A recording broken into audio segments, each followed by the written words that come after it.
we are going to do how to edit a live show from the Blackmagic switcher. This is assuming that you recorded all your isolated tracks and that you actually have a project from your stream. That is a different setup. We can go over that in a different video. But today we're going to be editing my legacy. So in there, as you can see, we recorded several shows. Not all of them turned out great. So, but we finally found the one that we did think was good. I labeled it as DVD cut. So I went in here and I went under my projects, and you're going to see this when you first get everything. When you go into your stream, you're going to get all your audio source files, video ISOs, and you're going to get a stream like an MP4 file like this, and then you're going to get a project. So I normally take that project and just move it up to the Davinci Resolve place over here, and then I double click it and open it up. Make sure you have Davinci Resolve installed, of course, and make sure that it's updated so that it can work with the switcher. And then it will load it. And I always want to label it as the DVD cut because sometimes you might be working with another cuts, like if you need to do like a tiny little insert for something because something just went wrong. So all those will pop up on my little home screen right here, and I don't want to get them all mixed up, so I want to make sure it's labeled DVD cut. So as you can see, all your media is going to be offline, but the project is there. So this is the first half of the play, and this is the second half of the play. All of my cuts are there, but everything is missing. So I normally go into like my ISO tracks, and then I go to everything right here, and I just put all this in here and drag it in here. Into your media pool? Yeah, so these are my bins right here. So Davinci Resolve has, oh wait, I'm on a different workspace. Hold on, let me turn off. Okay. So Davinci Resolve has different, this is your media pool right here in Davinci Resolve. This is your first little tab. This is where you keep all your media stuff. So all of my tracks I want to put in the ISO area. They have like camera one, you can be all fancy with that, but it should line back up if you just dump everything on there. This is a cut tab. I don't normally use this as a kind of way to shorten, cut down your footage. I just do that in the editing part because I don't really need that. And then you have your Fusion, which is where you do all your effect stuff. We won't be doing any special effects with the play, obviously. And then you have your color tab, and we'll go over that more. And then you have Fairlight, which is where you do all your audio stuff. And then you have your Deliver tab. So the workflow is actually like pretty nice. I like it a lot. But mainly because of the tracks. So, you know, every video, every audio thing has an individual track. So if I want to do a thing across the board for microphones, I just go into my audio tab and do everything that needs to be done for the microphones. Like that. That's nice. Yeah. So, and that's what makes it so much easier and like another thing too, like for color, like you see this little thing right here, this little green puppy right here. It did that, I think, because of coming from the Odyssey. So it shouldn't do this normally. But what I can do for that is, trying to think, hold on. Sorry, I'm working in the one screen. I'm not used to working with two screens, so I'm trying to figure out my layout here. Got used to one layout. Nope, that's not it. Regardless though, I can crop in, and if I have the right settings for this, I could do it for every single clip, as long as it's in the same like block of clips. Like it's from the same camera, I can make adjustments on this camera, and then it'll make adjustments to the rest of the cameras in its thing. So with color correction, when we go through color correction, I will make big sweeping changes. And you can turn that off if you want to. Like if you just want to do one clip, you can make a local change, and then you can make like other changes which will affect every single clip in the whole thing. Which is super nice because obviously you don't want to go through every clip and remove this little green bar from everything. You just want to boop and it's done, and it does it for every single clip. Like that. Okay. So, I think because we live streamed this, I think it has all of the cross dissolves in there, like that. Um, so, I normally take those out unless it's like it calls for a cross dissolve, like if the music is slow and I put like a nice little dissolve on there, if they're doing some voiceover or something. But normally I kind of take out the cross dissolves. But when you're live switching without live streaming, I'll just normally do cuts instead of the auto thing like we talked about. Oh, yeah. And you can just delete those. But you can delete them because I just interpreted in the project as cross dissolves. That is so But the nice. nice thing about this is all your cuts can be moved around like this. So if you made something, if you made a mistake, also something I'll do when I'm actually switching is, I want an angle.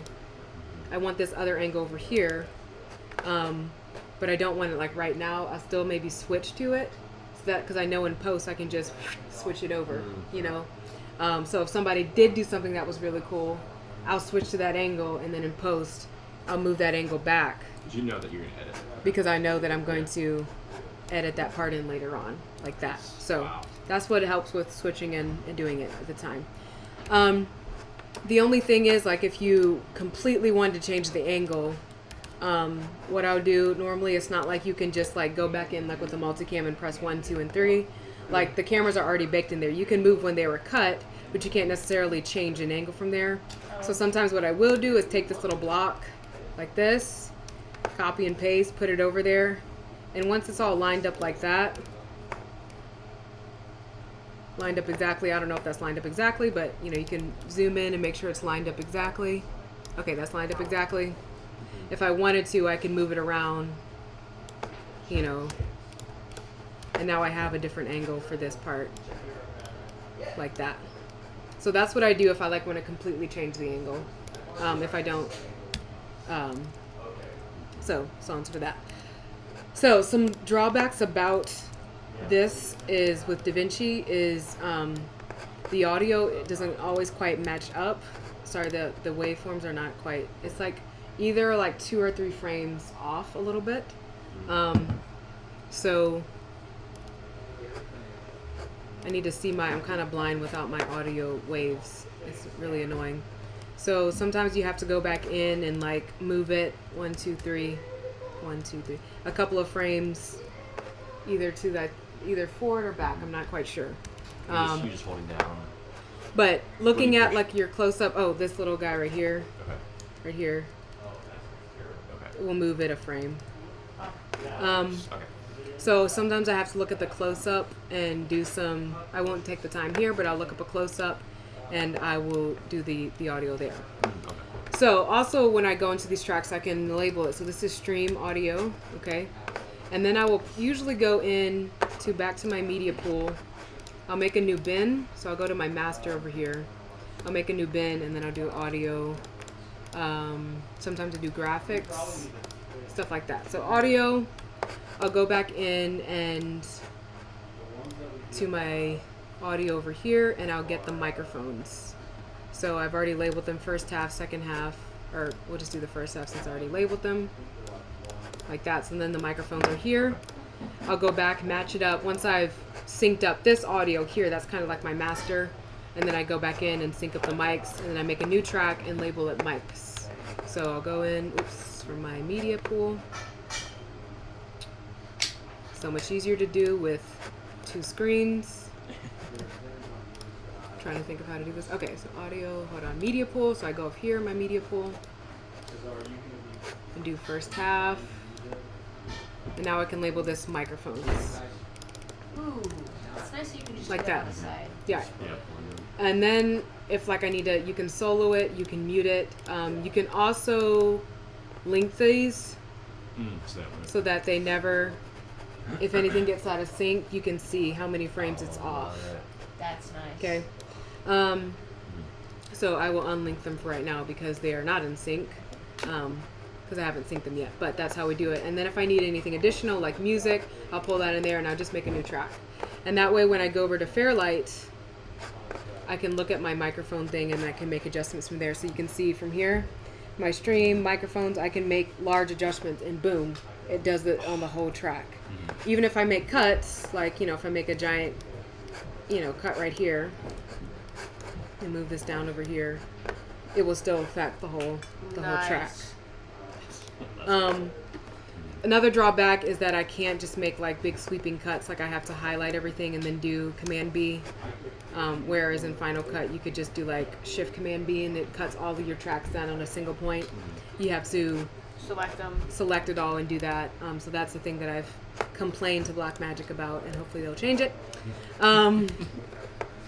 So yes, but it's track-based editing, which is super nice and all that. So I do that, and then I just kind of go through the show, and of course I can do it in double speed as well. By just pressing L, and I can go through double speed and do all of my cuts and make sure all my cuts are good. I probably won't do the prayer and pledge and all that. I'll kind of start it at the audio intro, and then we start the play, so that's when we start the play. Then I don't really put any kind of intermission here in the middle. I just kind of just go to the next part of the play and just have it play continually. We'll talk about graphics in a second. The one more note about audio is that, so the stream audio, it will have a little bit of reverb. I don't want the microphones to sound so close so that it sounds like you're right up in someone's face. I think with the stream audio, the boom microphones, it did have a little bit of reverb on it so that it feels like you're at a live production. But in other plays, what I'll do is I'll put in, you still want like applause and stuff, so I might take in, if we have like another boom mic or something from camera audio, normally it comes from like the wide, I'll put that audio in there as well, mark it as house audio, and then I'll bring it up, and you bring it up like this. So it's kind of, Davinci is kind of weird, because you kind of have to play around with the level a little bit, and then this little guy will show up. So this little guy right here allows you to kind of make micro little changes in the audio. So if at a couple of points I want to switch something, make little micro changes like this, I'll do like 4 points and do like, oh, I want to lower this point right here. Okay, and then when you go off, if something's really loud, or if you want to raise the volume of something, like if you want to raise the applause or the laughter for the house, you can do it like there. And what's the shortcut for that? There's no really shortcut, I guess. How did you do it? That I figured out. So I just kind of played around with this a little bit, and then this little thing appeared. And then you just kind of put dots. These are put little keyframes right here, and you can, switch the audio however you want, like that. Yes. Okay. You don't really see it though until you start adjusting stuff. It's kind of weird like that. I don't know why it does that. There might be a shortcut for that. Maybe just Google it. Okay, graphics. So what I do for graphics is in media assets. No, I think it's in media. Sorry. Media, Logos Theater. Logos Theater, production, title sequences. We have our Logos Theater Presents. So I have my exports here. Here are our most current ones. This is what it looks like. Logos Theater Presents, and then the Logos Theater. So I will take both of these, copy and paste them, put them in Your project. Put them in the project thing. So I'll put them in VFX and graphic effects, motion graphics. Oh, they're already in there. Nice. Okay, so then I'll take them, I'll drag and drop them over here. So I put at the beginning, so I want to leave a little bit of time in my timeline for this right here, and then I need the 16:9 graphic of my legacy appear, and then I just fade into right here. I can show you another one, another project that does that DVD cut. So this is Anne. This is just so everything looks uniform. Thank you. Thanks for that. Thanks. Love that. Love that journey. Oh, I know why. It's because it was on a different drive. So we'll just cut that out. Okay. trying to think though. Oops, no, I'll just cut that out. Okay. Yeah. We'll go back here, but you guys get the idea. Yeah. Okay. Oops. Boom. Yeah.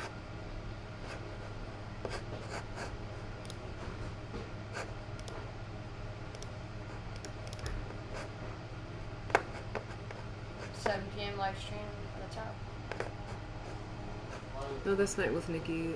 Is this it? That's them. No, that's not the DVD cut though. Oh. It's on my. Where'd it go? Trying to not. Oh, here we are. Okay. I need to put in Logos Theater Productions, but there you go.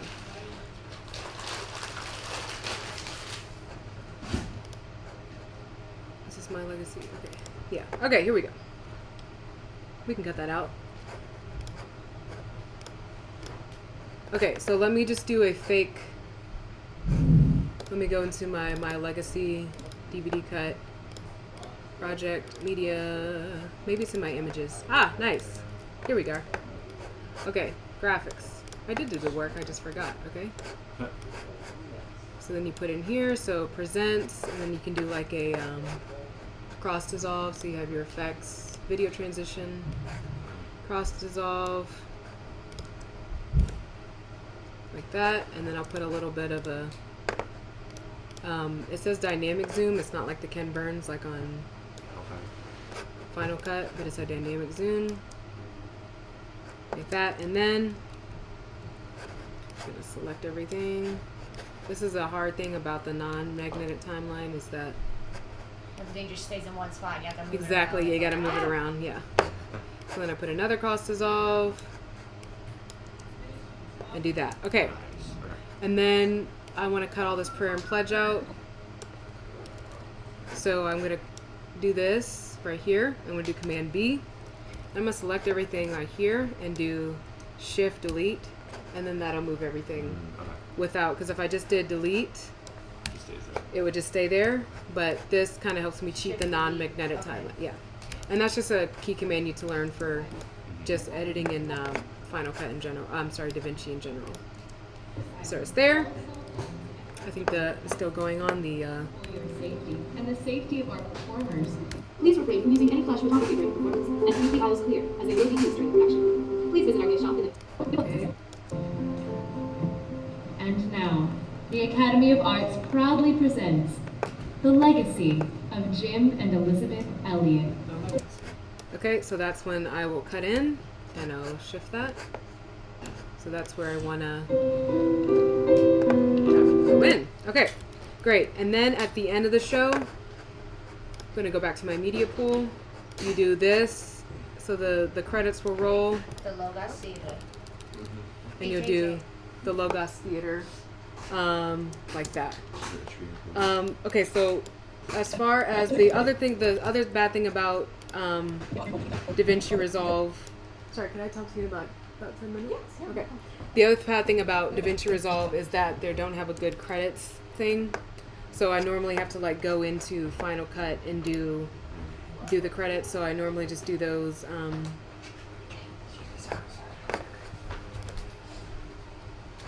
Project. Let me just open up this conversion library. It's my library that I do everything in. That's not an official project. Okay.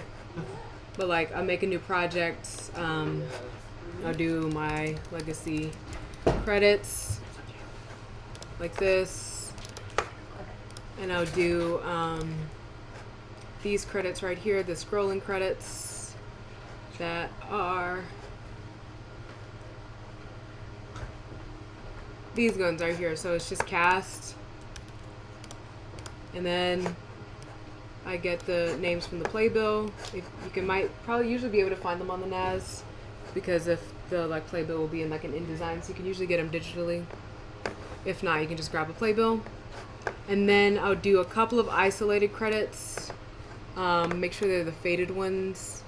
So isolated, and then they're center ones. And I do like director credits, writing credits. Under director, I would do like a stage manager too. So like directed by Mariah Reeve, stage managed by I think it was like Maddie, I think, stage manage. So I'll do that in like smaller letters. But yeah, I think I use the same font. And then written by, directed by, and then if we have like choreography sometimes or original music, I'll do like original music by whatever, or maybe put a choreographer there as well. But yeah, so that's the cast. And then I export it as an MOV. I put it back in Davinci. I go back to Davinci, put the graphics, put it in the graphics thing, and then while the curtain call is going on, I'll like take it and do transform,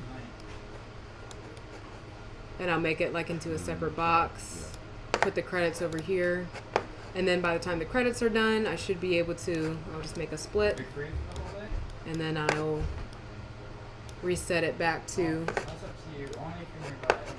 its original thing, put a little cross dissolve in there, like that. There we go. And that's when the credits are done. And yeah, so all this stuff should be done as well. I'm going to cut off more of that, and then it'll go, so they're done. Okay, I'll try to get it before the person at the end starts talking. Then I do another shift delete, and ba-bam, the Logos Theater, and then fade to black. And that's it. So, if all goes well, you can do this process in about 2 days. That's if you don't have to do a lot of audio fixes. So that's why when we're recording the shows, we really want to make sure that our audio is good and it's not clipping.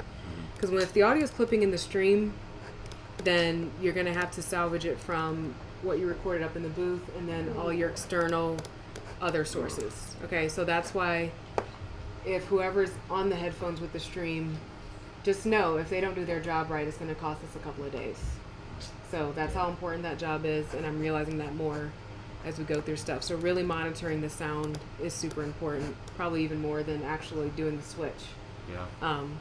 Because if it's clipping all over the place, then it's going to cost you so much time in post, and it's not fun, and it takes away the efficiency of having a project like this. So With the switch, you can do a lot. You can do a lot more in post with it. exactly, you can do a lot with your video. One thing we did not go over is, sorry, we have about 10 minutes. 10 minutes? 15 minutes, yeah. Okay, I'll come back. Okay, so color. So we love everything, yay. We like our thing, so let's go through color. So for color, it's going to look a little different with this camera because it went through the Odyssey, so obviously I don't love that. So I need to crop in a little bit. You definitely want to crop in on the color tab and not on the because you could go in here and be like, oh, I'll just fix it right here. Well, then you're going to go through every single one of your clips and fixing it right there, and that's just annoying. So you want to do it on your color tab, and you can zoom in. Let me just go to my workspace here. Do screen on. Okay. All right, so there's your sizing and your input sizing right here, okay? Well, you know what, you may not be working on two screens, so let me turn that off. Gotta find it. Okay, so sizing right over here. Maybe? No? Still learning some things about Davinci Resolve, just FYI on that.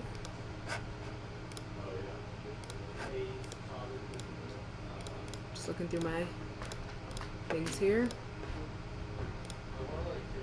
Okay, so here's we are, right here.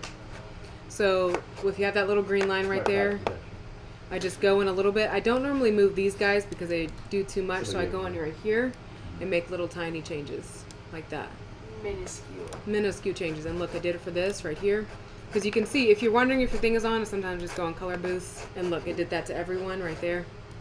So now I know, okay, if I make any kind of changes on here, then it's going to make a change everywhere else. So this one right here, obviously we need the contrast is awful. So we're just going to drop our shadows a little bit. Up our saturation a little bit. And I don't remember anything crazy. I think the highlights were a little hot throughout the play, if I remember correctly. So we just need to watch that. So we'll do a little more contrast, like that. I want it nice and, because I want it to look a little bit like this. So then I go in here, I do a little bit of saturation, and then, so those are my 3 camera angles. Well, I need this camera angle right here. And since this guy, a nice thing to do with this one is you can go in here and grab a still, like this. And then when I grab that still, I can go to here.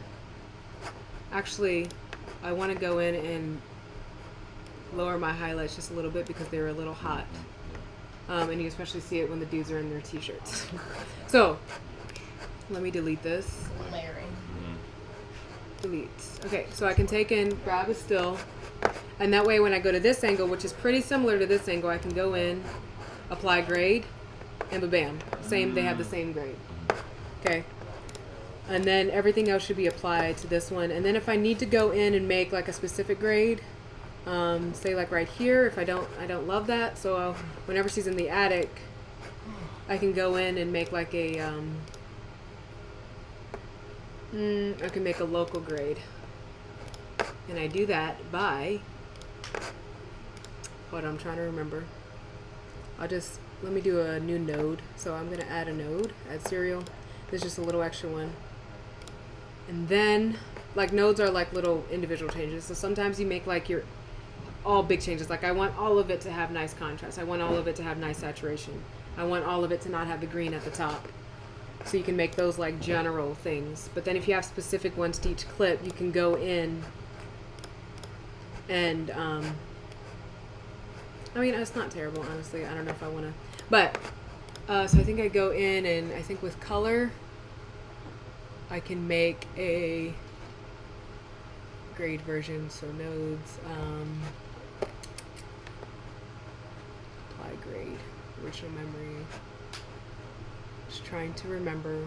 Hold on, let me go in my other workspace real fast. That'll help me remember. Okay.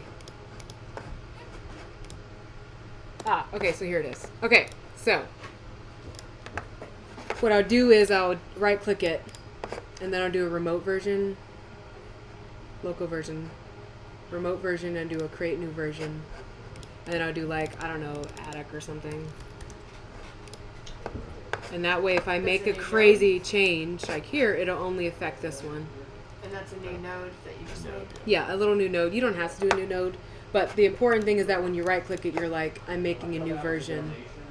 Like I'm creating a new version. So that way if I make a thing that affects, because if this is all yellow and something else is all something else, and I add a bunch of red, it's going to make the other thing look super crazy down the road. You know what I'm saying? Yeah.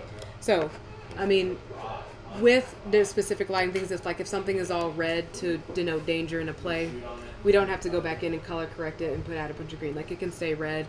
And for this right here, I might just keep the lighting design as is.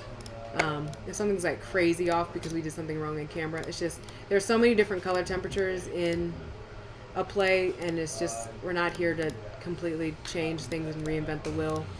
Okay, the thing to remember though is that I did all the color corrections on this half of the play. I'm gonna have to go back and do the same thing for this one. But again, the nice thing is I can go back into my color thing and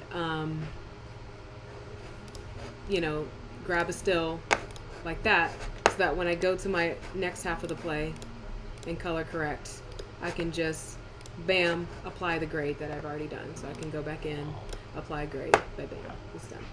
Okay.